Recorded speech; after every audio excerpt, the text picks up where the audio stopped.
Ready? Yeah. You look ready. And I'm ready. I'm ready to talk some comics, some TV shows. There's a lot of good TV shows to talk about, and a fantastic TV show. At least I hope it's going to be fantastic. Starting tonight, here shortly. We're diving into all that, reviewing some books right after this.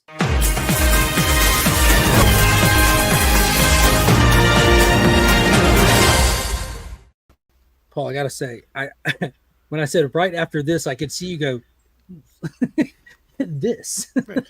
I'm getting good at that. Yeah, if you know the Lord, you know the Lord. This is very special. Exactly. I often have to do it 5 or 6 times in the same video. Big shout out and thank you to Big Time Collectibles. Be sure to check them out. They're running like a buy one get one half off on their slabs.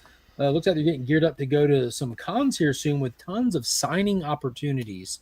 Some signing opportunities you don't see too often, like Jed Nelson and the Superman actor.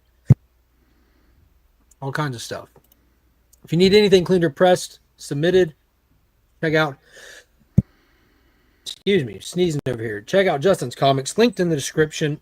And if you need to get your own pool list started, check out the Communities Comic Shop. ABX Comics and Games. They got you covered. They got you covered. Hit the thumbs up, subscribe to the channel, hit that join button, get in on that channel membership. Next Sunday, we'll be drawing for the Legion loot. If you are a channel member, make sure you're in the Legion tier to have your name put on the giveaway wheel. I was doing a little 360 spin earlier, right before I went live. I have no clue where I put the Legion loot books. I pulled a bunch of books because it's like a 2-month giveaway. Like Right. The October and November is just jammed into one, thanks to Hurricane Helene. And I have no clue where I put them. They're in this room somewhere, and that's a plus. It's going to be a big giveaway. A lot of books in this one. So, hey to some of the people in the chat real quick. We got Las Crucias in here. Good morning to you. Joseph Michael, hello, hello. At week's end begins the new week. Yes, it does. Yes, it does. Hello, Pop Pop. Ruby G, how's it going? John's Comics with Kids. This show is going to be Legion AF. Yo, I hope you had an opportunity, John, to read Absolute Batman 2 to see what the whole AF thing is all about. And if you haven't, me and Paul did record the DC deep dive that'll air tomorrow at 10 a.m. I don't want to spoil it for nobody yet, but we'll be talking about that here in just a little bit. Yeah. ABX Comics and Games, good evening to you. Brother John's Comics, what up? You said he's on this week or next one? I didn't say he was on either one. For Guess That Key? Guess That Key this week is Chris. And the Whatnot star collecting with Durs. The Whatnot Sensation. Correct. And then in 2 weeks after that, it is Izzyverse and JMed. JMed, that's okay. I can't keep names right. John. That's where I messed up. Got John Comic Avalon, not Brother John Comics. Okay. Correct. Stephen with the C, what is going on? Good to see you in here. Nick, the comic nerd, what is going on, homie? I haven't seen you in here in a little while. Good to see you. What is going on, Heroes for Hire? How are you? Well, Boar, what's up? What's up? Dan, how's it going? Digger Jim, the brother of Brother John's Comics, is here as well. He's not scheduled for Guess That Key at this point either, just in case you're wondering. Okay. That was going to be my next question. Okay. Trev, the shipping He'll both be back on soon, though. Yeah. One day. Mm-hmm. One day. Yeah, we got to get Trev back on. Wasn't Trev on there one time already? No? You had Trev and Mike been on a couple times. Trev and Mike have both been on at least twice. Nice. Yep. And if you haven't been on Guess That Key, it's a fantastic game show. So fantastic. It's the #1 comic YouTube game show this side of the Mississippi. And as I pointed out before, if you understand how the world is shaped, this side is every side of the Mississippi River. So be sure to check that show out. It's on every other Wednesday at what time? 9:30 Eastern. 9:30. Yeah. Win some cool books, guess some cool keys. It's really fun time. Yes. Bill, Paul Scott is our theme this week. Oh, all the character covers. All 12. Like where there's like 10 different versions of each character on the cover. Yep. How many did they do in that set? 12. Language, Captain America. I did read it. Yeah, I don't know that it solved my complaint, but I did read it. I'm not trying to figure out how he will ever escape in his backstroke without being followed. Yeah. Well, you see what AF means now. Advance forward. Mm-hmm. So yeah, in our like modern internet mind, it means one thing, but in Alfred's tactical language, it means Batman's advancing forward. Context. The Council of Johns is in attendance. That's interesting. He's been on there one time, hasn't he? John has been on more than once. This John? This John. Wow. Why? I Twice. probably forgot because he brought a Teen Titans book that one time. Yes. I remember that. The other time he probably brought a very forgetful. He was on one time where we really laid into Kevin Virginia, and then he was on with Fire Guy Ryan. Oh, that's right. Yeah, I remember one time the book that he brought was in sight the whole time. He had it behind him in sight. Yeah, I remember that. That was funny. That was really funny. We need to get back on Paul. We need to get back on Paul. Or we need to get back on, Paul. Got it. Okay. Absolutely. AR, what's going on, homie? I'd love to get back on Guess That Key. Paul, I'll reach out. There you go. Absolutely. What is going on, Ryan? Riley, how are you? I played 2 DC books. Nice. The first Renee Montoya. Yep. Oh, very good. Yeah. Yeah. I can't remember which one it was, though, that he had just sitting on display. Yeah. That was funny. That was good stuff. So it's a fun show lined up. We got the finale to the Penguin to talk about, as well as some Superman and Lois, and just some good stuff going on. Hey, T-Dubs, I would go and Guess That Key, but I wouldn't want y'all to cry when I stump you. Now, what do you mean by stump? We'll get him on. We were close one time to having him on, but Guess That Key is a good time for sure. All right, let's pull up some of this stuff. Appreciate everybody commenting all that. Make sure you hit the thumbs up. I've been told that it helps with the eternal battle against the YouTube algorithm. The finale of Penguin is first up on the list tonight, and I got to say, they went all out. I saw this picture. I'm like, what better picture than this one to use for the discussion tonight? Because we got full-on Penguin. Like, I guess as close as we'll ever see this Penguin. Yeah. He's got everything but the monocle. Yeah, and I'm okay with that. Yeah, because even in this, it doesn't necessarily look like a monocle as much as just like a one bug eye. It looks like he drew one round eye and one like oblong eye. So, what do you think of the finale? What do you think? It finished strong? Did it finish right? Did it leave you wanting for anything? What did you think? It was everything I wanted and more. It's funny because even though he does some really awful things, you know, the one person who really had any type of redeeming qualities is dead by the end. Yeah. we talked about that earlier on in the season, that there's no way this kid's making it out alive, and we were kind of wondering if he was going to, die, sacrifice himself for Oz, or if Oz was going to ultimately be the one to kill him. And we got our answer, and it was kind of colder than I expected too, a little more ruthless. The show is about multiple villains facing off with each other, with Penguin and Sophia. So there's really no good guys to begin with. I mean, you get to pick a bad guy you want to root for, kind of thing. And the way I felt toward the end of it is, if anyone bet on Oz, like if you were rooting for Oz by the end of the show, you probably should regret it, because there's nothing redeemable about this character, and they made sure to display that in this episode. Mm-hmm. Yeah, I mean, he was willing to basically allow his mother's finger to be chopped off because he wouldn't admit what he had done. We need to address this comment. 31-month member milestone chat. Everything with the monocle is the name of Paul 6. Burned it for this comment. Hashtag everything but the monocle is the name of Paul's sex tape.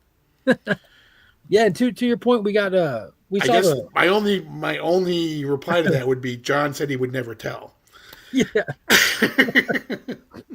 So it basically gave us the follow-up to what happened to his brothers and how his mom reacted to that. She knew Oz did it the whole time, from the discovery of finding out her other kids were dead, and she had to live with it. We saw that at one point in his young life, she was wanting him out of her house. She just saw him and saw pure evil, and He was even willing to have the mob take him out. And Oz pretty much, I don't know if she was broken at that point, if that's just how vain she was, but this promise he made to her to take care of her and give her the lifestyle he knew she always wanted was enough for her to carry on and put up with him. And by the time we get caught up with our characters in the show, Oz has been kidnapped and being tortured by Sophia along with his mother, and he was willing to let his mother get tortured and body parts cut off to not admit the truth of what happened. And at that point, that many years, I mean, do you think he's like just not willing to tell the truth? He can't face his mom, or does he actually believe his lie at that point? Well, that's the thing. There is a theory that if people who lie enough tend to believe their own lie at some point. So, and he's been living with it a long time. Yeah, but it was a cool little face off. It had a couple little corny spots in my mind, like the the breaking out of the chair and just fist fighting the guys with the guns that should have just shot you from across the room kind of thing, but nothing that really took it away from it. Ultimately, it was a really, really cool moment when Sophia put the word out for Oz, and we got this moment where the gangs that were supposed to be working for him were bringing him into Sophia, and she goes to meet them, and she looks at the situation in front of her. And when she looks at Oz, he doesn't look concerned, and he almost has like a half smile, and she immediately is like, before she can even get the words out, like, "Hey, something's up," people are already dropping like flies, and it looked like he's rallied all the henchmen, all the second in command, all the low level guys, just executed all the leaders simultaneously across the board, and they're happy to work for Oz. In his words, he offered him something that the bosses never did. He offered him a shot, an opportunity, a chance. Yeah, I'm gonna agree with Andre there. I don't believe he loves his mom either. I think all he wants is for his mother to say, "I'm proud of you." That's all he wanted the entire time. Didn't care if she loves him, doesn't care about any of that. He doesn't love her. He just wants to hear it from her. Yeah, he hasn't heard validation from anybody his whole life. And it seems like he was just betting on her being the one to potentially do it. Mm-hmm. She suffers a stroke in this episode, and at the hospital you find out that she's now nonverbal and bedridden, which was pretty tough on Oz because he's explaining to her that he did it. He's the king of the city now. Tell me you're proud of me, kind of thing. And the end gets a little weird. It gets definitely a little weird. But we see that he has his mom in a high rise looking out over the city in her hospital bed. And he kind of brags to her like, "Look what I got for you, Ma. Are you happy now?" And you see it, just one single tear come out of her eye where she can't move or talk. And to me, I took that as she's absolutely tortured. Definitely wasn't a happy tear. And then we see that he's there with his number one girl, his favorite prostitute, who he has dressed up like his mom. And he's dancing with her and getting her to tell him that she's proud of him. So it was kind of an odd little ending there, but it ends with it panning out over the city and the bat signal come on for a split second, just like you said you expected to happen a couple weeks ago. Mm-hmm. Yeah. It's funny because he also, Colin Farrell has kind of walked back some comments that he made as well at the beginning of the season, where he basically said that he never wanted to put that suit on again. Said he didn't want to. He didn't say he wouldn't. Yeah. Well, because apparently he signed for 3 movies. He thinks he has about 5 or 6 scenes in the second movie. And now he's saying that if they can come up with a good story for a season 2, he would be open to doing a season 2 as well. Because they've shot down the rumors of, doing a Joker series. Matt Reeves has even kind of said, you know what, he doesn't really know if it would, because people are talking, can they do a Sophia Catwoman thing? Because that's kind of hinted at the end of the show as well. Yeah, we see Sophia is back in Arkham. Her best dude friend is her doctor, and delivers a letter from her half sister. So she receives a letter from Selena. So we got a little tie to Selena in here. Right. So I could see where they maybe do something in the second movie that maybe sets up something that would then take place between the second and third movie, like they did here. So we have a while before the second movie, right? It's like winter of next year. Yeah, it's like 2026, I think, is when it comes out. Oh, yeah. Golly, it's a long while. Hasn't started filming yet, so. And what did you think of, so did you see all the information on Dr. Rush and the Scarecrow connection? People saw on his desk what looked like the Scarecrow's glove and could potentially be his mask. I heard one of the showrunners talking about how originally there was the idea of having Jonathan Crane be the Doctor, and they decided against it, and they kind of left that in there just for open interpretation, just for funsies.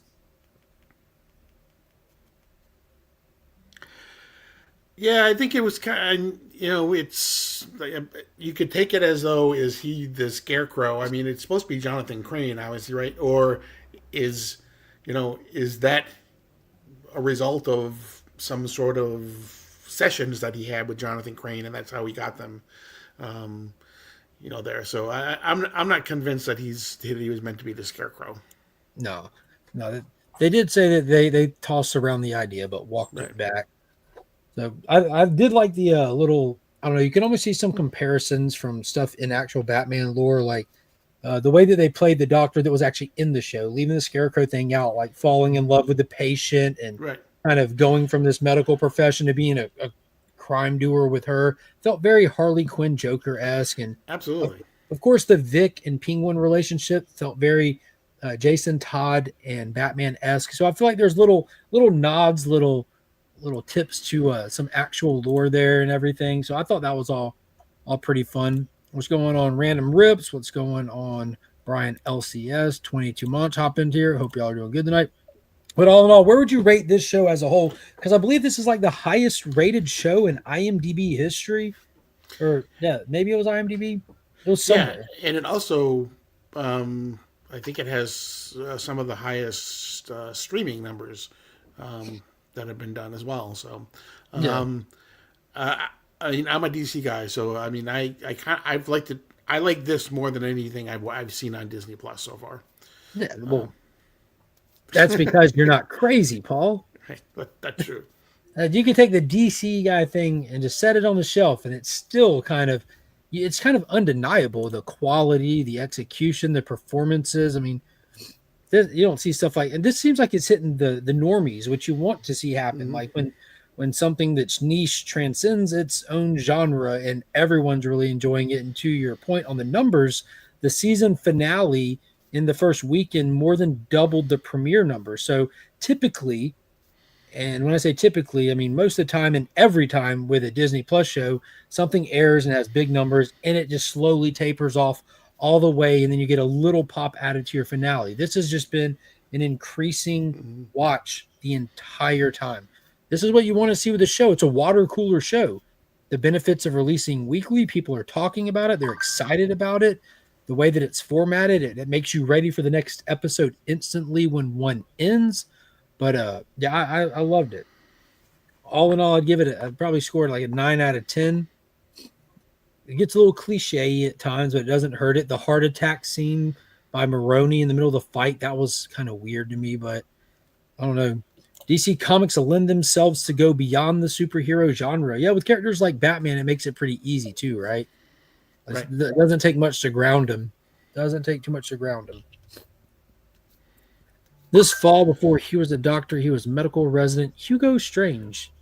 Funny because we're going to talk about Superman and Lois soon, and it's like, and the Penguin, two of probably the best DC series that have ever come out, and they couldn't be more different. Oh, these two? Yeah. Oh, yeah.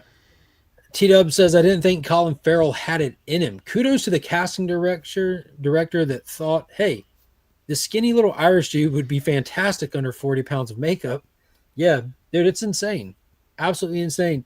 Both Christina and Colin, I think, if they're not like shoo-ins for award nominations, the universe is broken. We're in a different timeline. Definitely talking to non-comic people about it. Pretty cool. The show is not, but episode 4 is one of the highest rated shows in IMDb history and the highest rated episode in the 72-year history of DC television. Wow. And that's the Sophia backstory episode, if I'm not mistaken, episode 4. Mm-hmm. That's pretty wild. Pretty wild. So, yeah, huge success. And, with anything like that, there's definitely going to be more. They're probably throwing all kinds of ideas at the wall to see what comes next. I would definitely expect another one-shot, or at least a one-shot of a different DC or Matt Reeves epic crime saga villain character, something. I know they shot down the Joker, but I almost think that it would play better. Like I know it all depends on the story, but I think I'd almost rather have Barry's Joker in like a limited series engagement on HBO versus in the movie. I'd rather. Mm, I don't know why. I just rather do something other than the Joker. Like mm. that Joker looked scary. It looked wild. I want to know more about him, but I don't know if I want a Batman movie surrounded by chaos like that. I think that's what was so cool about Matt Reeves. You had a lot of smart villains that were outsmarting Batman even, but we'll see. Gunnar Reeves said it's been submitted for the Oh, Emmys. sure. Nice. Yeah, and Superman, the Christopher Reeves story. Well, I don't forget what awards. It already won like 6 awards at Hmm. a critics festival or some such thing. I expect it to catch some more nominations and awards for best documentary. Do you know when the award season start? Well, the Golden Globes start January, so they're like right after the New Year. Right around the corner. Yeah, I mean the Emmys won't be till next September, but Won't have to wait long to get an idea of right, what's yeah, because resonating. they do the Golden Globes and then like the critics and the producer awards and all those come like right after, through February and March, pretty much. Right up because then in March and April, because they're all leading up to the Oscars, which is in March or April, depending on when they happen to fall. But I think this is probably one of James Gunn's biggest fears right now. I legitimately think this is one of his biggest mm-hmm. hurdles is having such a successful, well-received Batman franchise that's unlike anything they've done before. Like this is literally building off of a successful television uh, addition to it, and he's trying to build a DCU from scratch. And people are wanting this. People are wanting Mm-hmm. more of this. Like, and how do you build a DCU without Batman? I mean, it's smart he's starting with Superman, and I think the next project after that is Supergirl. Even Yep, they're Creature filming now. Commandos around the corner and Peacemaker. But you're gonna have a while before you can do anything with Batman. And I don't know. Do you think you could see Pattinson being brought into the DCU? No, I don't. I think he's gonna. I think they're gonna keep that separate. I don't think he'll have anything because, like you said, they have Superman is done. They're filming Supergirl. Creature Commandos is done. Peacemaker is pretty much done for the most part. Lanterns is probably the next thing that's gonna film probably. I hope so. God, I Yeah, hope so. and then supposedly the next film is going to be Brave and the Bold. Yeah, Uh, that's where I see a problem. right, That's where there's an issue. How are you gonna it doesn't work. right, You have to play to a general audience. I mean, it would work for comic fans just fine. Like we have no problem. Like that's this, that's that. But you don't want Batman competing with Batman. It's that right. simple. That's gonna just hurt your brand. And how do you keep this proper separate? Like in people's mind when they see a commercial. Like I think one reason why the first Aquaman film was so successful was because the majority of the audience didn't know it wasn't an MCU film. I mean, it got good reviews. Like I loved it. Like it's one of my Mm, favorite DC films. I'm an Aquaman goober, but I think most people didn't know. They just saw a superhero movie and assumed it goes with the rest of them. But I don't know how many people are going to be able to separate the epic crime saga from the DCU. right. Green Lantern can be a substitute Batman for a while. I would be perfectly fine with that. They just have to do more fantastic Bronze Age Batman for the DCU. Blue, gray, and yellow suit. That would be cool, but I don't know. No clue. I think he's got a huge hill to climb with it. Mm-hmm. Is Andy Muccielli? How do you say his name? Yeah, the guy who did the Flash, I think, is supposedly going to direct the Brave and the Bold. So, and it's supposed to have Damien in it. So we'll see how that goes. But yeah, I mean, I don't see Pattinson being in anything that James Gunn does because I think for the most part James Gunn is kind of sticking to for lack of a better term, you know, a more light type of a universe than Reeves is going for. I'll be right back. Work the crowd. Okay, maybe get Ryan Reynolds to play Green Lantern. I'm not sure he would do that. Um, But yeah, it will definitely be interesting. James Gunn said that he's actually uh, he supposedly has a completed um, Superman trailer on his phone, but it's not ready to be for wide consumption yet. So, but if the fact that it's completed is, I think, is good news. Hopefully, we'll see it sooner rather than later.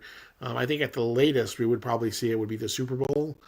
But there is supposedly a convention, a CCX or something, or I'm not exactly sure, but there's supposedly some convention that um, James Gunn and David Corenswet are supposed to be at, if I remember correctly, and Peter Seraphine as well. So, um, Brother John says, I think Patterson signed on with Reeves because he didn't want to be a part of the universe and tied to a six-picture. Yeah, definitely.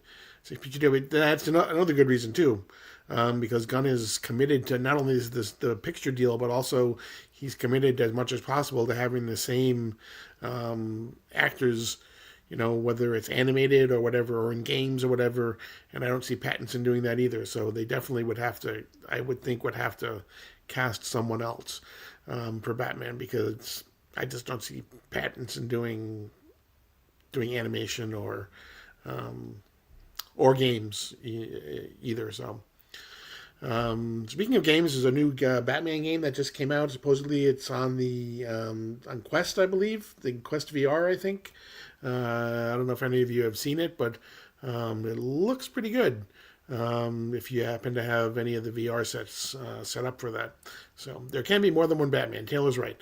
There've already been like 10 movie versions. Yeah, people will get it. Yeah, have there been 10? Have there been more than one at the same time?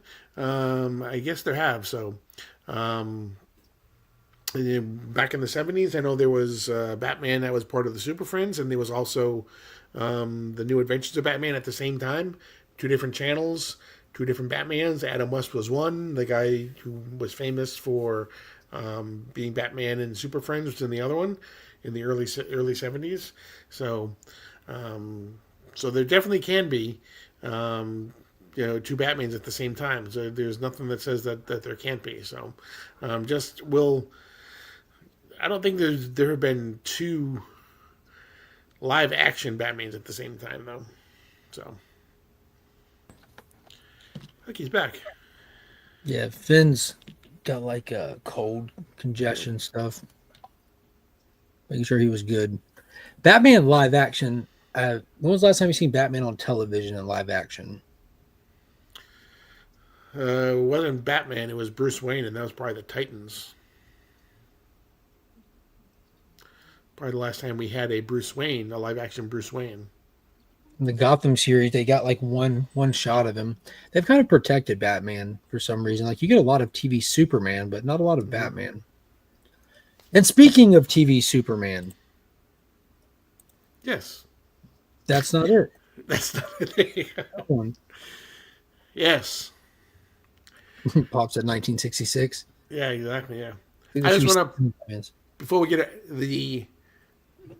the whole scene where he is interviewed by the Daily Planet reporter, Jimmy's sister. Yeah, is probably 5 of the best minutes on television I've seen in a long time.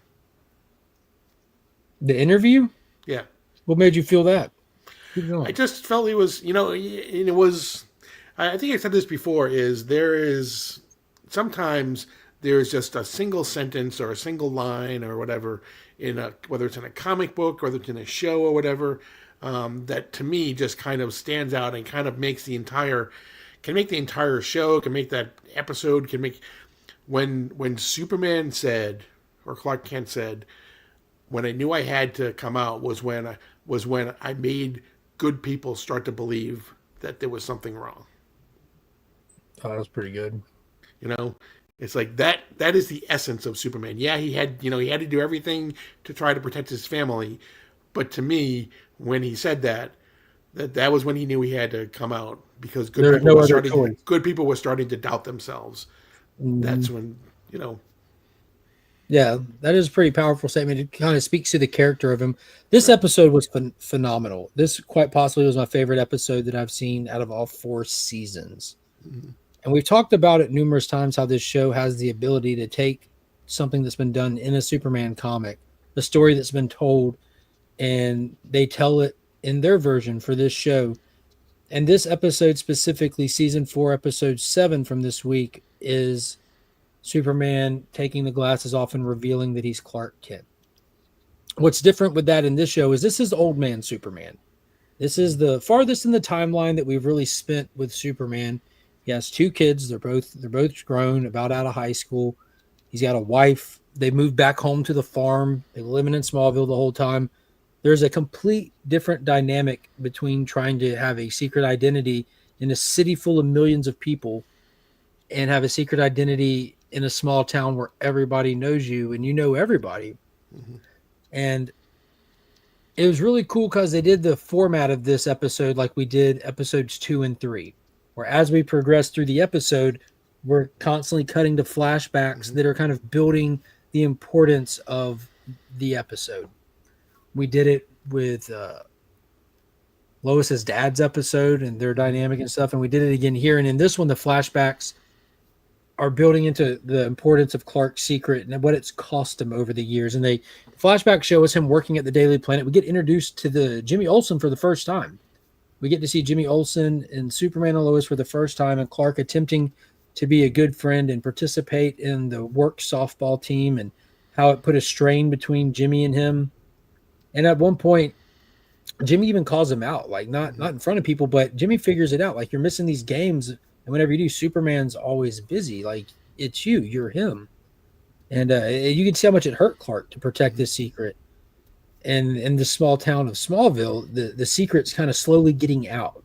You know, like this whispers and it's spreading. In this episode, he's trying to cut it all off, and he's seeing how it's negatively affecting some people trying to protect it. And Lois has a fantastic conversation with Jordan and Jonathan about how it's not just a secret to keep y'all safe. It's a secret he's been carrying his whole life to keep everyone safe, to keep his parents' memory safe, and what it means to him and what it's cost him.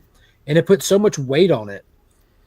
And then we get the scene which I felt was the strongest scene in 4 seasons of this show, and that's when they invite Lois and Clark invite out God, what is his name now? Chrissy and whoever his name is. Yeah. Lana's ex-husband, who is now getting married to Chrissy and all this.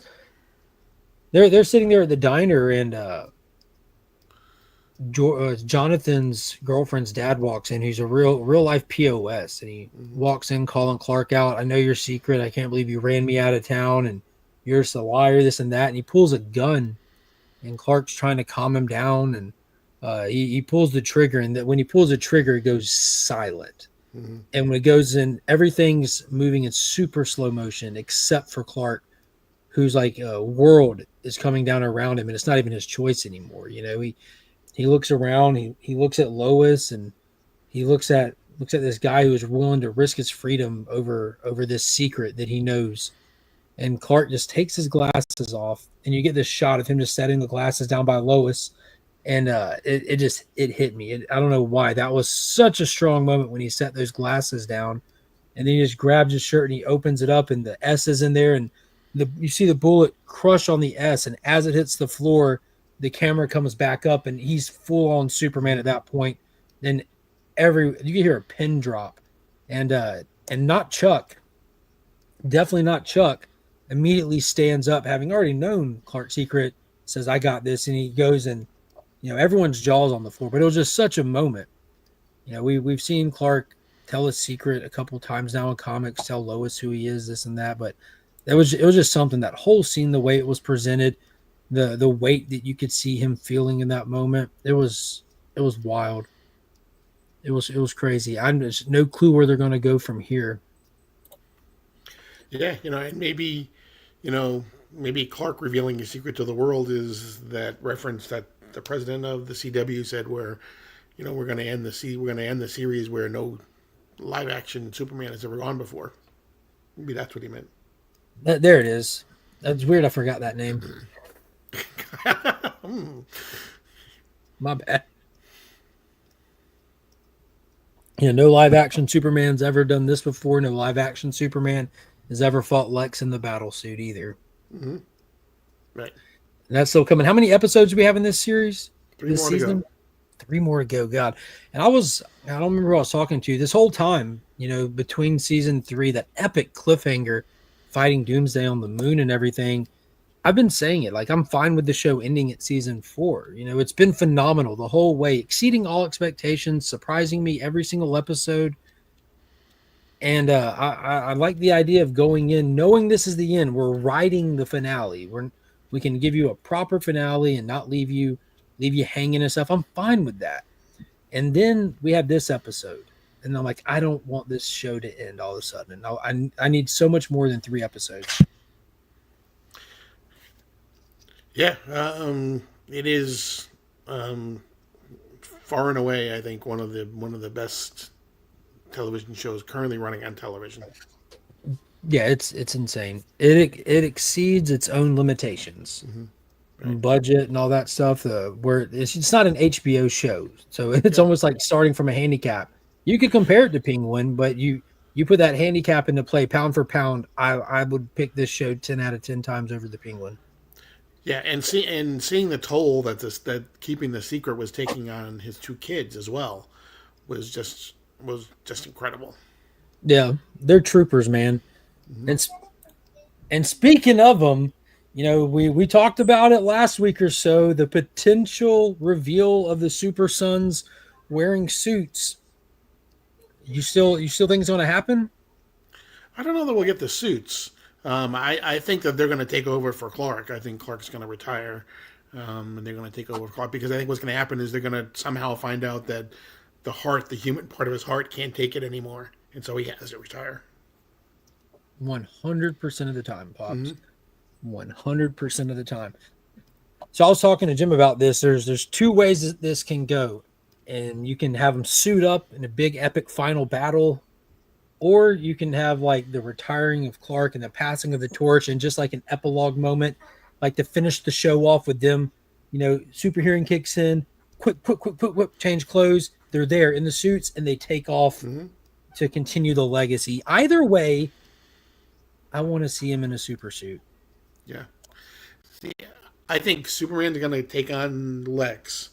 Lex is going to be at the point where he's going to almost defeat him, beat him down to a pulp because his heart is just going to start to give out. And that's when we're going to see Doomsday come back and beat the pulp out of Lex. It's going to be interesting. Ultimate, where's the Doomsday thing going to possibly end, man? This guy doesn't even belong on this world. This creature doesn't even belong here, and it can't die. Like, it's so far evolved at this point. Who knows? Ugh. I'm excited. A new episode is tomorrow. There's a lot of good stuff to watch. The Penguin ended, but filling its spot. Starting tonight, Dune Prophecy. The first episode is airing right now. Immediately available on HBO Max. I don't know. I assume everyone just streams now. So this is available for streaming as of tonight. It takes place 10,000 years before Paul Atreides. Will be following the great houses, I believe primarily the House Carino, which Mark Strong over there staring at Paul. His house will be following the Bene Gesserits and their venture to power and to creating the ultimate bloodline. I'm very excited for this. HBO doesn't miss. And I'm big excited for Dune stuff in general. More excited than Quentin Tarantino. That's a fact. As he stated, I've seen that movie. I don't need to see it. Comparing the David Lynch movie. Not the same, buddy. Not the same. You going to be checking out the Dune stuff? Absolutely. Oh, there you go. Absolutely. I'm not as deep into Dune as I know you guys are, but I will definitely be watching it. You know who's not going to be watching it? Who? Jon Stewart, because he's made of bronze. It's not a real person, Paul. Exactly. He's one of 3 that they've one of 3 statues that they. We got Superman and Batman, Burbank. or the first 2, right? I thought it was Batman and Wonder Woman. You're telling me that there's not a Superman one? I don't believe there is. We're on Bizarro world. Yeah, this thing is awesome. It's massive. It looks just like the cover. Yeah, and where exactly is this? The home of DC Comics, Burbank, California? It's in Burbank, somewhere in Burbank, yeah. So that's probably where it is. Probably somewhere Where's on the J-Mo? Warner Brothers lot, probably. Got you. We need J-Med to go take some selfies with this. How about Silo season 2 has started? Yeah. I'll be checking that out this week as well. We'll definitely be talking how that first episode was. You still have Apple? I do. I've seen. I watched season 2, the first episodes already. So What'd you think? it was good. It's probably not what most people would probably expect. What if I told you that there's only probably like 10 lines of dialogue in the entire episode? Oh, that'd be awesome. Because we got Homegirl out there in the wild now. Mm-hmm. Yeah, we do. Oh, if that means we're not going to be going back into our silo, the silo from season 1. If there's only 10 lines of dialogue, we're not spending no time in there. We're going to be out in the wasteland the whole time. Or will we? Well, yeah, because otherwise people would be talking, wouldn't they? Maybe, maybe not. Probably going to watch Silo before I watch Dune. It's so good. All it is questions. That's what's so great about it. It's questions that you demand answers to, and they just they give them for every answer. They give you a question. They don't overload you, but man, that first season was absolutely amazing. And what's her Rebecca Ferguson is phenomenal. Mm-hmm. Yeah, I fell in love with that actress during the Mission Impossible franchise. Which segue, we got the Mission Impossible. Number 8 was it 8? 7? 8. Number 8. The big title reveal. Ooh, big title reveal and the trailer drop. The trailer. He runs. Did you see what else? Did you see the trailer though? I did see the trailer. I was about to say you don't have to see the trailer to know he ran. Right. But when the last one came out, it was titled Mission Impossible: Dead Reckoning Part 1. When it released on streaming/physical media, they had reduced the title to Mission Impossible Dead Reckoning. They removed Part 1, which we talked about it at the time, said it was kind of a cheap shot to put Part 1 on one of these as their unique titles are part of the franchise. And, like ever since we had Ghost Protocol, Rogue Nation, Fallout, the titles are fun. They're working parts of the film. But I get why they did the Part 1 as to not piss an audience off that might not known that this was bigger than one film. This isn't the first time they did that. Solomon, who was the villain for Rogue Nation, carried over into Fallout and everything. So that was smart. But I do like the final Reckoning. We have Reckoning in there, connecting it, and getting pretty much another two-parter. And it looks grand. It looked beautifully shot. These movies, this is probably one of the strongest franchises, pound for pound, with quality and delivery that I think exists. One of the last true movie experiences you can have is this franchise where you can't wait to see it at home and get the same thing out of it. There's such a huge difference. And it probably will, but I believe it needs to make, and I think this is a technical term, a shit ton of money, because it costs like $400 million. Oh God! Because they had to rebuild an entire submarine. They did for the last one. They built their own Orient Express. They wanted to go buy like an old train and renovate it and everything, but apparently there's not train yards where you can just go buy old trains and fix them up like there's old plane yards and junkyards with cars. So that train at the end, it's a real train, 100%. They built it from scratch just to drive it off a bridge, which they did. Yeah, this is like $400 million, and that's before they even do the advertising and everything. That's before ads. Yeah. Well, at least they're not going to have to double it for ads, which they do a lot of marketing for these movies. Which I hated the last one didn't do more than it did. I think it came in around 600 million when all was said and done. But man, each of these things, like the big draws, like what's the big stunt? That's the big like advertising angle you get to use for these. He's done real life Halo jumps for Fallout. He drove the motorcycle off the cliff and base jumped off the motorcycle 6 times in one day. He really did that. He broke the record for holding your breath underwater when he did Rogue Nation, that scene in there, which that record was since then broken by Kate Winslet for Avatar filming, which fun fact there. But he really does these. He held on to the side of that airplane that took off. He really did that. He broke his ankle jumping between buildings. Mm-hmm. Oh yeah, Mission Impossible 3. He did the big swing. Yeah. So from the trailer alone, we see this guy. There's 2 biplanes, a yellow one and a red one. what looks like, I guess they're chasing each other or just flying away. But in the trailer, you see him hanging on to the wing of a yellow one while it's barrel rolling. Early in the trailer, for a split second, you see him running after the planes. And if you watch close, you see the one that he jumps onto and gets on and rides off the ground is the red one, wasn't the yellow one. So that means at some point, while these planes are in the air, he's going to have to go from the red one to the yellow one. Mm-hmm. This is going to get nuts. It's going to be awesome. We're continuing the story with the entity and with Gabriel, the guy that goes back to Ethan's earliest mission, the days of before he was IMF, that point in his life where he hit the wall and he ultimately had to make the choice, which they get into in that last film a little bit. We haven't seen that far back in Ethan's history, and they teased it with the death of a character at Gabriel's hand. So maybe we'll get more of that in this one. As they say, all of your choices have led to this moment. So we'll see. I'm definitely going to see opening night. Can't wait. Mm-hmm. It's going to be great. Looking forward to it. Yeah. We'll see. And he said he wants to play, he wants to be in a Mission Impossible movie until he's 80 or something. Yeah, let's do it. Mm-hmm. We just got to find the next Scientologist that can do miraculous stunts and let him come in and just Ethan be like a point man for him. He could be the next Kittrick. Mm-hmm. Be fine. It'll be fine. Tom jump on Oprah's couch. He already pulled that stunt off. Mm-hmm. Mission Impossible: The Final Reckoning. Ethan Hunt leave the Church of Scientology. I don't know. It might be a secret.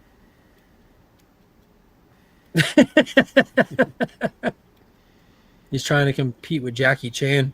Nah, impossible. Yeah, Jackie Chan's legendary. Did you see there's a new Karate Kid thing coming with Jackie Chan and Ralph Macchio in a film together? Yeah. Yep. No clue what that is. Do you watch Cobra Kai? I did not. I know that Ralph Macchio and the other guy from Cobra Kai, I can't think of his name now. They both happened to be at the Logan Paul, Mike Tyson fight. And another fun fact about that is the fight between Ralph Macchio and the other guy in the original Karate Kid was more real than the Logan Paul Mike Tyson fight. Yes. But shout out to Logan Paul for getting Mike that retirement package he was apparently missing in his life. Logan Paul's next fight is going to be against Jimmy Carter. Yeah, my dad read me that from a posting. That's crap. Yeah, all in all, though, I do got to commend Mike for getting in there and putting on some kind of show, and commend Logan for getting Mike paid and putting on the rest of that card, which was really great. And those ladies that fought for the title, my God, they put on one hell of a show. Those are some. I had no problem watching it until the women showed up, and then apparently that's when everybody tuned in because that's when it kept freezing on me, and that's when I just decided. Dude, it was one hell of a fight between them two. They did a good job, and it's Logan Paul that got women's main events televised thing in boxing. So he's out there making a clown of himself and all this and that, but he's elevating the sport while making. He's sacrificing himself he's making money, so he don't care, but he's elevating the real ones while he's doing all these antics. Apparently twice as much as Mike Tyson did, right? Well, he put it all on. Supposedly. Credit goes to him. Yeah. Mike didn't seem too bothered by it, did he? Yeah, exactly. No. Tyson fight was hot garbage. 100%. Serrano was robbed. Absolutely agree. In his next fight, Jake Paul pushes George Foreman down a flight of stairs. I saw that one on my team. There's a lot of funny ones up there. Let's see. A couple things just in passing. A couple things for the Disney news. You got it on the shirt, so why not? Mm-hmm. Daisy Ridley's Star Wars movie is removed from the 2026 slate. You know, that D plus or whatever it's called, Star Wars Day or something like that. They announced 3 Star Wars movies. One of them, the first time they announced the Mandalorian film being the finale to the TV show stuff, they announced the next Daisy Ridley Star Wars thing. And in true Disney Star Wars fashion, it's now been removed and they're going a different direction. They still want to use Daisy. They want her to be like the Obi-Wan of the next era. So I guess they're going to make her grow a white beard and ignore Luke Skywalker. It's going to be a Daisy Ridley, Patty Jenkins Rogue Squadron double feature. No, there you go. And it won't be airing anywhere, but it'll be made. Yeah, apparently there is no Star Wars movie on the calendar for 2026 anymore. which is probably good for Star Wars. They need to sit back, think about what they've done, really think about what they've Right. done, shame each other for a little bit, Hmm. fire everyone involved, and once you've hired new people, then start thinking about making more Right. Star And Wars. Marvel is cutting back as well. Oh Kevin God, Feige are said they though? next With year, well, five not projects? next year because those were already in the pipeline, but supposedly says starting in 2026, there will be 2 movies and 3 TV series. Yeah, that's cutting back in their mind. Yeah. I can get behind the 2 movies thing, but the 3 series thing, you're still beating down your audience. I Hmm. don't know. I don't know. I think 2 movies a year. I don't even think you need to guarantee 2 movies a year. Like I think you need to aim for 3 movies over a 2-year period. Hmm. Like think 3 and 2, 3 and 2, and it gives you time to work. It gives the audience time to want, because the TV shows take away the audience's time to want. Social media carries the bag for these shows in between these shows and movies happening. And if you get negative social media on something that people haven't even seen, even it's really going to affect you. It's really going to affect you. That being said, when enough just isn't enough, Black Panther 3 is on the way. Denzel spoiled it. Says that Ryan Coogler is writing a part for him in Black Panther 3. Thank God we didn't have enough Black Panther I like movies. in the little tiny writing at the bottom, it said Marvel has not announced a Black Panther 3. Yeah, Marvel didn't, but Denzel did. Last time somebody announced something for Marvel, they got fired. That didn't work out that well, did it? No, we got a whole new century out of it. Exactly. Yeah, Bill Pullman's our century. Oh Hmm. well. I guess they need to stay a little more tight-lipped. I don't think Denzel really has to worry about it. I don't think he really cares. But I do know that I remember seeing that acceptance speech that Chadwick Boseman did. Can't remember what event it was at, but he thanked Denzel personally. It was Denzel that helped carry him to a point where he could get out and actually find work and stuff. Like him and Denzel they knew each other. Like he was one of the Chadwick was one of the people that Denzel really gave a quiet helping hand up early on. So that's pretty cool that Denzel will be involved uh, in a movie about a character that's not even alive. So, me personally, I think killing T'Challa in the movies was the dumbest thing they could have ever done. But whatever. I don't want another Shuri movie. No one gave a crap. No one cared. Tosin, young T'Challa is like a kid still. Are they just going to age him up and just let him be an adult? Who knows what Denzel's going to do? Who knows? I wish I cared more. I like the first Black Panther movie a lot. Like the parts he had in uh, Winter Soldier? No, Civil War. No. Civil War parts were great, but no T'Challa, no Black Panther. It's that simple. Hmm. That simple. There it is. Denzel paid for Chadwick to go to acting school. That sounds about right. Yeah. Hmm. Yeah, we don't say the acolyte. Yeah. Any other news you got? There wasn't really much else from James Gunn, just the normal confirming, denying stuff that really wasn't that relevant. We're coming up close. We're inside of a month before the official start of James Gunn's DCU, December 15th on HBO Max. Creature Commandos kicks off the animated show. I definitely recommend people checking it out, even if animated stuff isn't necessarily your thing. I did see one of the comments he made. He said that events in this will be relevant to other stuff to come. I don't think it means you have to watch it, but if you watch it, you'll be rewarded for it later on, much like tie-in issues with events. Hmm. Acolyte was awesome. I've never seen a bad Star Wars, and everyone who says they have has opinions on the next one too. I wish I had your optimistic eyes. But yeah, looking forward to it. Yeah, I don't think there's anything else. It's time to talk comics. DC solicitations came out this week. Anything interesting on there? What? So that'll be what? February books? February books, yeah. Green Lantern Corps book. Is that ongoing? It's an ongoing. Co-written by Jeremy Adams. Just co-written? Was it going to be Co-written. like a main story and a backup story, or what's the No, it's format going to here? have everyone except for Hal. Hal's going to be in the main book. Everyone else is going to be in the Green Lantern Corps. We just got everybody over to the main book, though. Yeah, well, now we're leaving. Now we're sending them off. Yeah. Yeah. So we're gonna wrap up this Theros thing and everybody. Yeah. Oh, it makes sense. Okay, the timing's perfect because we got Green Lantern. That solicitation ties in with the books that came out this week because Green Lantern issue number 17 dropped this week, and we're dealing with Lord Theros having the power of the Revenant Queen, and the entire Corps is here. It's going to take the entire Corps to wrap this up. And if 17 came out this month, that means roughly about issue 20 is when this will wrap up and all these Green Lanterns will have a home again.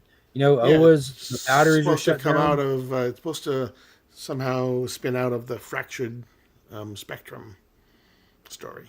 That's what we're doing now, right? Right. Exactly. Yep. Yeah. So yeah, all the Green Lanterns are homeless. All the central power batteries for all the different colors are destroyed for the most part. You have people just willing different color spectrums into being. The only Green Lantern power battery we have is hidden in the green on Earth. So where's the base of operations for the Corps supposed to be? Did it give you any insider details in the It didn't. synopsis? It did not. Well, I'm excited for it. You'll never hear me complain about more Green Lantern books. Right. Exactly. Good timing. Good timing too. Really push the character because it's got some juice with the show coming. Yep. We may talk about this later, but also there is going to be a subsequent Gotham by Gaslight series as well. The very last page says, look for the League for Justice series, Gotham by Gaslight League for Justice series. Was the issue that came out this week the last one? Yes, of this one, yes. I had And no if you know, clue. they spent almost the entire series introducing different iterations of Justice League members. So Yeah. So they're only doing a 6-issue series then, huh? I haven't read this one yet. I've been loving this series to death. It's been fantastic. And I had no clue that this was the last one. I'm glad to hear that we already had another one coming, and that's shelves in February. it just says 2025. It was not in the recent solicitation, so it's going to be probably at least March at the earliest. Well, it's still cool seeing Elseworld kind of still chugging along pretty strong. Yeah. Yep. Yeah, Gotham by Gaslight has been fantastic. This Kryptonian Age, in my opinion, far surpassed the first volume. It's probably just because more characters, more playing with fun DC stuff, and it had Alan Scott in it. And he was pretty much the Wizard of Oz before he went to Oz. Right. One of the ones that I know you probably want to talk about is there was a very important issue number 1 that came out this week. Everyone's been talking about it, right? This week it came out? Didn't it? I believe it did, didn't it? I don't know.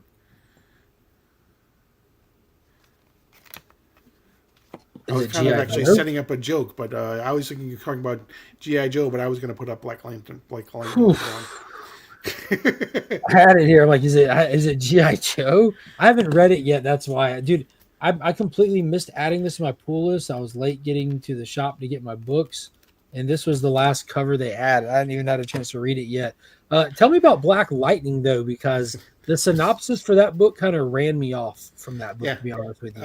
It has to deal more with all the powers being kind of off in the new DC after Absolute Power. So, including his daughters. So that's kind of where the whole thing lies. But he's basically going and investigating all these different things as well. So it actually wasn't too bad. But it was going to be a joke because I thought you were going to hold up G.I. Joe number 1. I was going to go, of course it was Black Lightning. Yeah. Yeah, so the synopsis said like a lot of these new all-in titles that have this format cover with these all-white covers with the title character's logo on it are all kind of getting their foundation from the upcoming Justice League comic. So for right now, their foundation is kind of coming from the Justice League reforming in the DC all-in special one-shot. And it said in the synopsis that Black Lightning and his family are tasked with being the meta-human outreach brand and they're going to the front lines of a culture war that's brewing in Metropolis. And I'm like, I don't want any part of this book then. because I feel like that's too much. Like this stuff I try to dodge on social media all the time. I'm not looking for that commentary right now. I'm not saying it's not welcome in comics or anything like that, but I'll check out the next arc or something if y'all get past Culture Wars. Not in for it. I don't know if I'll keep it on my. They actually my LCS they add books like that. They think I might want to.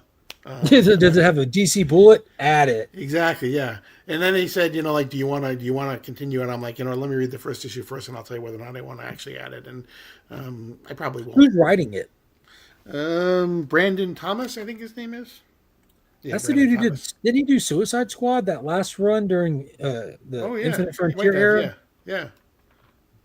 Solid writer. The art is pretty good. And it's something Ossio. I can't think of the guy's first name, but Fico. Great. Yeah, I think so. But love the all-in spread in the middle. Is it a 2-page splash? Yeah, that's going to be a wraparound UV embossed variant for Justice League Unlimited. That image. And fun fact: each of the characters on here is the character that was on the foil version of each of the first issues in All In. Oh, the silver foil. Yeah. Daniel Sampier. That's pretty cool. Yeah, Daniel Sampier is crushing it these days with art. Did you read the G.I. Joe #1 that came out? I did not. I'm so far behind the Energon, Transformers, Drop G.I. it Joe. all. Yeah. Just drop it all. I'll keep up with it for you. Okay. Let's get it. No, I'm excited for it. Man, who did this cover? This is the Brett Booth cover. Fantastic art. Not necessarily what I wanted for an issue 1, just because the character choices, but this has been a lot of lead up to this. I've been loving the Energon stuff primarily because Transformers, but we have Void Rivals, Transformers. We had Duke and Cobra Commander had a 5-issue miniseries. Then Destro and Scarlet had a 5-issue miniseries, and that was really our introduction to the Joe characters and the story of G.I. Joe, because it's completely fresh, completely new, and it all built up and led to these characters coming together on the good guy side and the bad guy side, and now we're down just to one book, which I like because that means one less book on the pool list that's way too big right now. But I'm excited to read it. I'm still excited for Energon. Still absolutely loving it. I'm completely all in on the Energon universe, but I've never been a big G.I. Joe guy.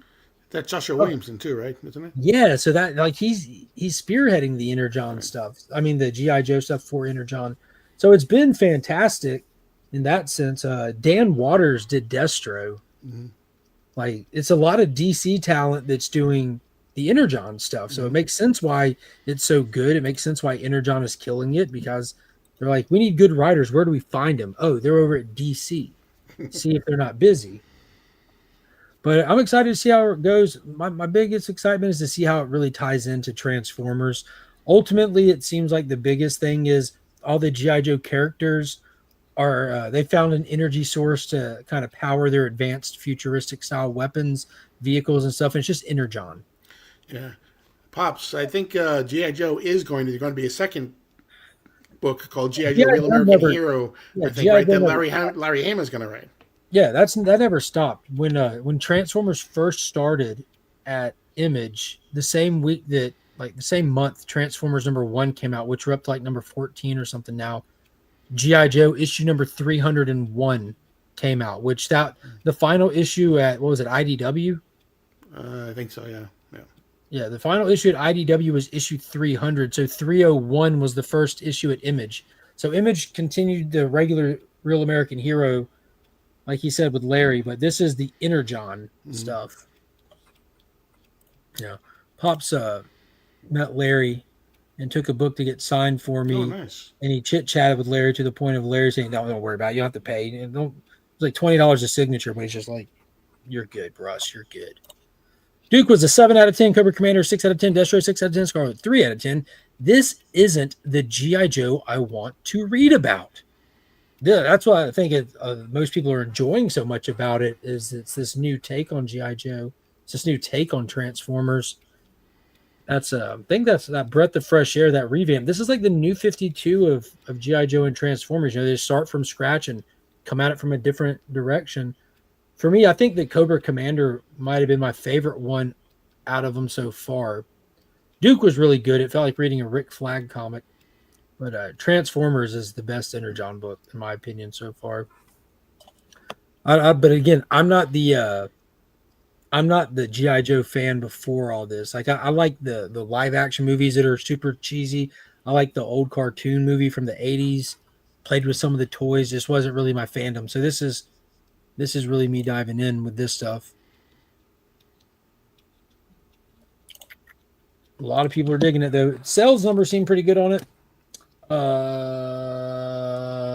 Booyah is right, Bo. King Kong: The Great War came out like last week or the week before. I finally read the final issue. This was like 6 months delayed. This book from 1 to 6 issues took 6 months to 8 months longer than it was supposed to. This was super cool. If you like MonsterVerse stuff, check it out. 1917 U-boat crashes on Skull Island. And they attempt to survive. Attempt being the primary word. Speaking of delayed, there was another big thing that came out. Mark Waid and Brian Hitch's Superman: The Last Days of Lex Luthor. Apparently, issue number 2 and issue number 3 have been completed. Since everyone will have forgotten what's going on, they're going to do a second printing of issue number 1 in February. What did go on? And then March and April will be issue 2 and issue 3. Hey, Pops pre-ordered the trade paperback for Kong. Nice. Yeah, I'm excited for that one. I really enjoyed the first one. I do remember what happened. Lex found out he was sick, ended up going to the Fortress of Solitude, and they're kind of doing like a history through his life kind of thing. Right. I'm definitely going to need to reread issue 1, though. God, it's been at least a year now, hasn't it? Because it was before Ghost Machine kicked off. Yeah, yep. And that was over a year ago. Hey, you want to know what else was fun this week? What? Terminator issue 2 from Dynamite. Dynamite is crushing it right now. There's Silverhawk ads in these books this week. We got Space Ghost, Johnny Quest, Terminator, all kinds of stuff. Like Dynamite is really, really doing a big push to be on shelves right now, and they're doing a really, really good job. But was this Declan Shalvey? Mm-hmm. And the scene with the first one, it was like a one-shot story. It was almost like anthology. Every issue is going to be a different story kind of thing. Issue 2, we go back to a story that takes place in Vietnam. And we watch this guy when everything seemed kind of chilled and everything started hitting the fan and there's a huge evacuation happening. And this guy is going for basically some treasure that he hid, and he's not willing to evacuate the city until he goes to get it. And in the process of going to get it, he comes across a T-800 unit that was decimating a town, and now he's fighting for his life. To be continued. So this story is spreading across more than one issue. So I'm excited for that. It was fun. If you like Terminator, definitely worth checking out. And this Bob Layton variant, like, absolutely blew my mind when I saw it. There's a foil version of it too, but I'm like, the foil actually made it kind of hard to see all the details. And there's a lot of really cool details on this one. But that's just freaking awesome, dude. Look at that. And then they even did this is the second issue now. They did an Alex Ross variant for 1. And the Alex Ross, they recreated the Burning Earth cover, but in foil. I had to get the foil. I have the regular one, the OG one. So really fun series. If you like Terminator, you should enjoy that. What else you got, Paul? Well, you mentioned it briefly. Yeah, Green Lantern issue 17. Oh, Sinestro for the win. Mm-hmm. Yeah. And we get Mogo back. Yeah. He's missing a chunk, but he's back. Yeah, exactly. Yeah, so we got Mogo approaching. What planet are they on in this? What's like the setting for this issue? Where this terrible United Planets Council is. They have the Council of the Unseen, which is like a group of blind magicians. That's all on Oa, I believe. This is all on Oa? Yeah. Well, that explains where everything will take place after this. Everyone's trying to evacuate. Mogo's coming. He's been poisoned by Theros. He's raging red Mogo coming to obliterate the planet. They're trying to figure out how to get everyone out of there.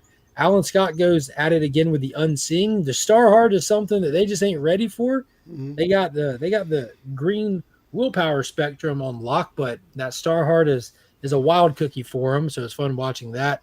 We get a huge entrance of Sinestro, who's absolutely pissed at the United Planets for destroying his homeworld.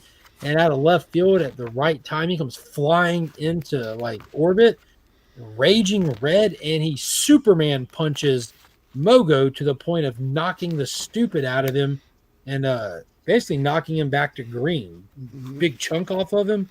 And in the midst of all of this, we've had all of our lanterns here. We've had a Kyle Rayner that's been out to lunch.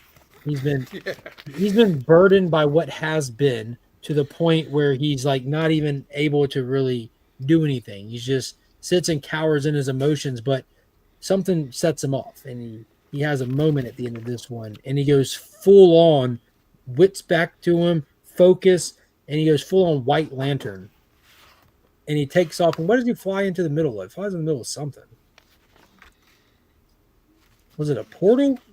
Not sure. He grabbed Theros or something and flew him into something. Yeah. I think it was through the Dark Star? Yeah, he flew him into like the heart of the Dark Star or something, didn't he? Right. Presumed dead. Right. Because Kyle was originally, he was the only one that was able to have all the spectrums together. He was the only one, but yeah, he's been a couple bulbs short of a Christmas tree lately. Yeah. Hey, good reference. I like that. But yeah, presumed dead, presumed to save the day. But and I don't know why they gave it to us, but they gave us an epilogue page that said Kyle's still alive, and Kyle Rayner lives. Like, why would you give us that, man? Let us have that next issue. Give us the month. Let us talk about it. Let us think about it.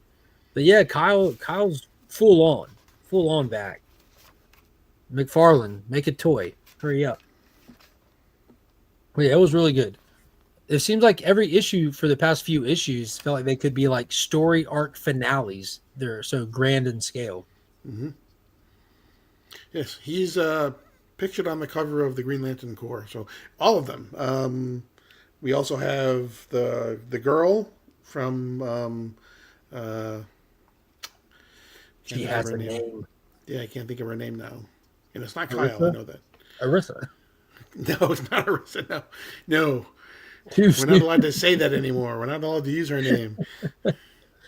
That's Jessica, Joe, all of them. Joe Mullen, Jessica Cruz. John Stewart.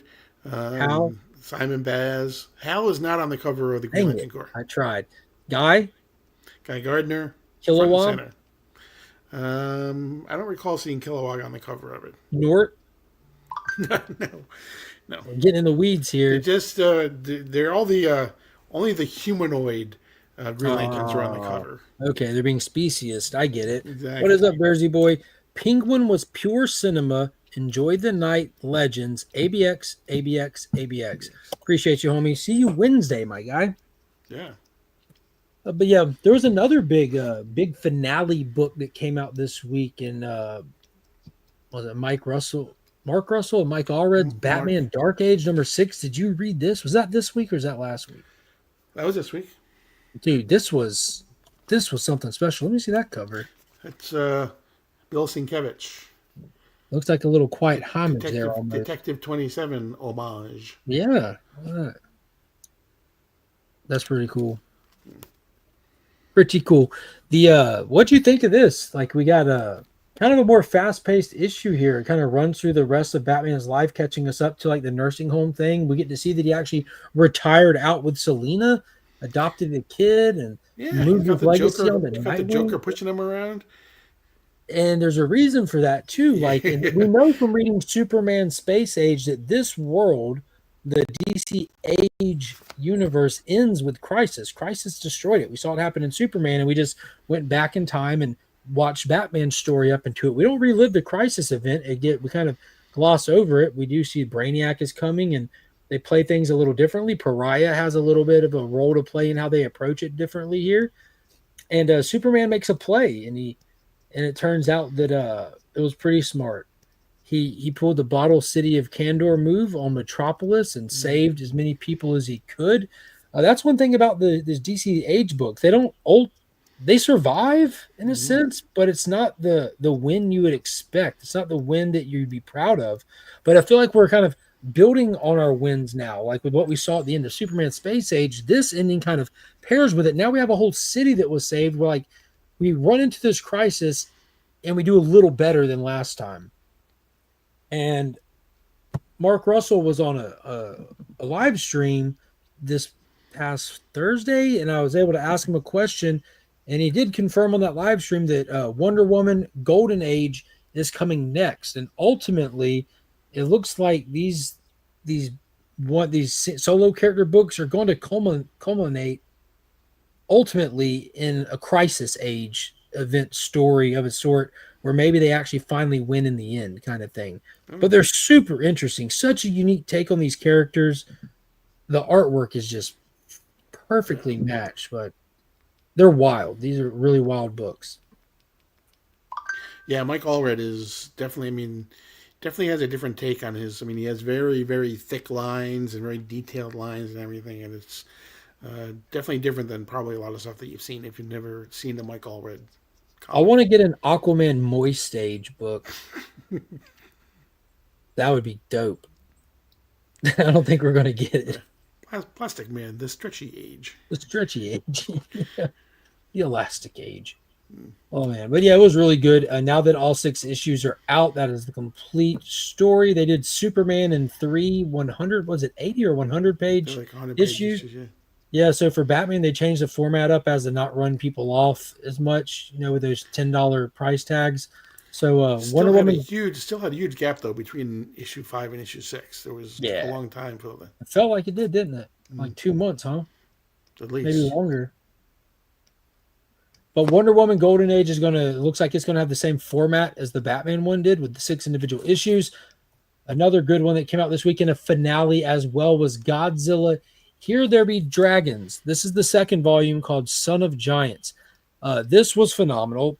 Took a twist on American history. You follow some early revolutionary American icons and how they've had this secret order called Sons of Giants that goes back all the way to the fall of Rome. In this twisted version of history, the fall of Rome was caused by the first known kaiju battle, and these people have been protecting the secrets of the Titans since then for different reasons. They play like Raymond Burr killing Hamilton. That was actually spat over the secret order and keeping secrets and stuff about the Sons of Giants, stuff like that. It's really fun. It's really cool.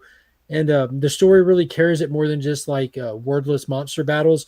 But they also tease at the end of this one to be continued in Godzilla Here There Be Aliens, because, in any good Godzilla stuff, eventually it's the aliens that are bringing the monsters to Earth to fight Godzilla. Well, they were revealed in this. And not just that, Raymond Burr was one of them.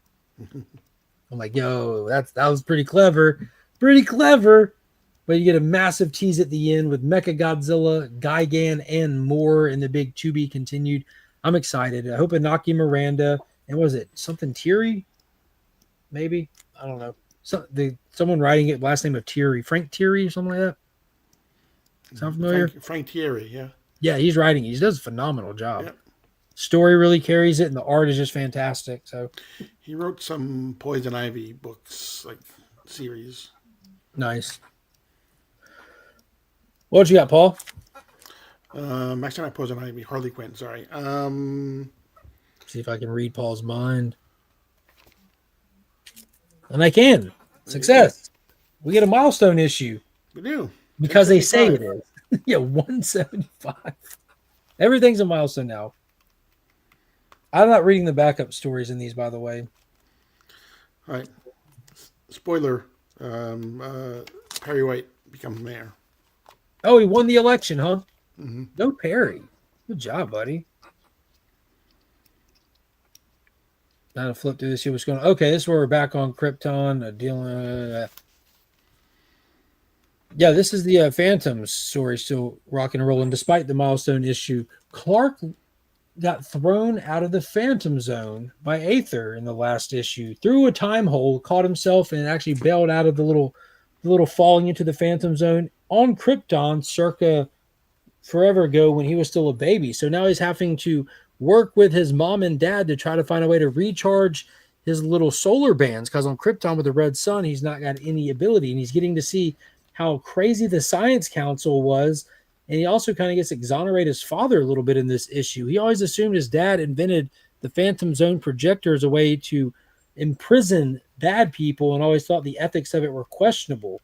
He finds out in this that his dad invented it, sure, but it was the Science Council that took it from his father and put it into play as the prison thing. kind of exonerating Jor-El a little bit, which I thought was kind of cool because the ethics of the Phantom Zone projector definitely are debatable, most definitely. And Jor-El doesn't need that on his record, so that was good of Mark Waid to throw that in there. Yeah, it's a great thing that we get to see a grown up, Kal-El meets Kara for the first time. He He was a little bratty, wasn't she? she was, yeah, Yeah. definitely was. So Playing, sitting there on TikTok the whole time. yeah, yeah, and like you said, he sees his parents through a new light and everything. So it's kind of cool. Still have the issue with Aether is basically coming from the Phantom Zone to our world to try to take over. And there's a big type of a fission or fusion type of a thing that's going on at the end of the issue. We'll see where that goes from here. But I think we have. This was only part 5, I think, part 6. So I think we have actually 6 more parts because I think it's it goes to 12, right? Yeah, it's going for a while. I'm not mad at it. I'm enjoying it. Well, I'm not enjoying the Superboy story in it though. You also have Superboy and the Superman of China. They were in the Fortress of Solitude, and they've kind of gotten pulled out of that. There's an alien race that just confiscates whatever they want to put in like an intergalactic museum. The Kuns bust in and they want to steal some of their stuff back and get into a fight with the Superboys, and it's a little slapsticky. I mean, it's not off brand for a Superman comic, but it's a little Silver Agey. Know. I think. The only reason why I think this is part of the story is because there's no way that Clayton Henry could have drawn 12 weekly issues, and so they managed to split the art duties by having one person do the art for that part of the story and Clayton Henry doing it for the Krypton part. Yeah, it's just not too engaging. Yeah, even the main story, I like when it cuts away from the main story to tell that. It just, I wish they didn't fragment it. I wish they would just do like the main story, just let it be like this almost anthology-ish. But I don't know, or just take it out altogether. We got the Supergirl backup story that would fill out the full-size comic book still, because this thing's kind of a hefty book with the full-size story plus a Supergirl backup story that it's commanding at least 8 pages in each issue, and now we get a secondary backup story with Memory Lane in this one. Right. Well, that's because it's a milestone issue. Yeah. Oh, well. I'm interested to see where this goes. I guess we'll be getting off of Krypton in the next issue, probably. We'll see. It's pretty simple. Just shoot yourself with a Phantom Zone projector, go right back to where you were. Another one I picked up, and I got 2 more left. Space Ghost number 7. Matina is still on the covers, guys, and I just checked just right now. This is solicited up to issue 9. I don't know if it ends at issue 9, but Matina's got covers for 8 and 9, and I don't see anything beyond that. But this was cool. These are pretty much one-off issues, like they're like solo story issues. The characters are building a rapport as you go and everything. But in this one, our main characters wake up having been attacked and crashed, and they're on a world with the creature king, and basically a world where machines turned on, where animals are gaining intellect and humanoids are slowly losing it. So their little space monkey is tasked with saving the day and shutting down the machine before his human companions get killed in an arena. It's fun, it's action-packed, and again, it's very episodic. So I plan on writing this out all the way through Matina's covers and see where it goes from there. I always feel guilty saying that, but man, I love them. I love them. They just look fantastic. Look how nice of a cover that is. Look at that. Hey, you know what? When you find something that worked, yeah, we don't have to work hard for it, right? All right. I'm saying it worked for the first person that did it, so might as well do it. Exactly. How many more do you have, Paul? Other than Gotham by Gaslight, which we already talked about, that was it. And the big one for the week, obviously, is Absolute Batman issue number 2. My take on it elevated the first issue nonstop. This is definitely Batman AF. Me and Paul recorded the full DC deep dive for it. If you want to follow along, weigh in and get a detailed take and thoughts on it, we did all that. It will air tomorrow at 10 a.m. For the DC deep dives, we're keeping up with the Absolute storylines. and see the Batmobile. Watch the party animals finally get. I think they get one up on Batman, and see how that works out for them. And be sure to go check out that video and weigh in, because next week there's no absolute titles. This coming week is kind of like a slow week for kind of event style books or bigger things happening in DC. So be sure to go check that out and leave a comment on what you might want us to dive into for that little bye week there. I'm still waiting on someone to show me how easy it is to make a Matina like cover using AI. That's super fair, dude. Super fair. I definitely couldn't do it. You know, and I was when that whole controversy went down, I was talking to a professional artist who also works with digital work, and they were talking about those prompts that when the data bank or whatever it's called, when they were creating all these AI programs that you get to go use, they had to be built off with a data set. And there's some artists that their work was taken without their permission, without their consent, just sourced and put into these data banks. Alex Ross was put in there. Matina was one of the artists that was put in there, because Matina's digital style artwork far, far precedes these AI tools like Midjourney and stuff like that. He's been around doing work with drawing it and using computers and stuff. And it's kind of funny. So he could pretty much, if he wanted to, he could sit down at a computer, open a program, and tell it to create a cover in his own style, which has been ripped from his own work. Yeah, there's definitely some talent involved in that process for sure. But yeah, I'm for it. That's all I got for tonight. You got anything else, Paul? Can't think of anything. That means it's time to go watch Dune and Go. Silo. I doubt I'll stay up for both of them tonight. So Silo it is. There you go. Yeah, definitely gotta go check out Silo. I hope everyone has a fantastic week. I appreciate y'all coming by. Don't forget, next Sunday we're drawing for the Legion loot. If you're a channel member, make sure you're in the Legion tier and you got your name on the wheel. If you're not worried about it, don't worry about it. If you're not a channel member, hit that join button and get in there before I make that wheel. Is it next week or is it the following? I think it's the following week, isn't it? Did you do the wheel? So it's not next Sunday. It'll be the following Sunday. Okay.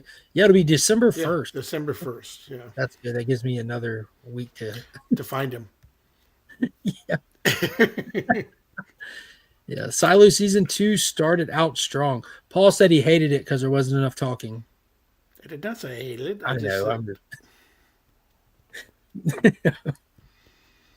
He definitely didn't say that. But yeah, be sure to check out Silo, check out Dune. We'll be back here next week talking both of those, as well as Superman and Lois, and who knows where this masterpiece is going next. It's going to be an interesting last 3 episodes to just a phenomenal show. Can't wait. And this week, what do I have coming out tomorrow? I think tomorrow is the AugustaCon. I picked up a Grail at the AugustaCon. And then when does your Justice League one come out? It'll be Wednesday, I guess. That's what we're looking at here. So there's a video on the upcoming Justice League book and why it's important and why you might want to pick it up. Get into all that on Wednesday. So that's going to be it. I appreciate everybody coming and hanging out. And until next time, as always, we are Legion. Is that it? Is that all you got?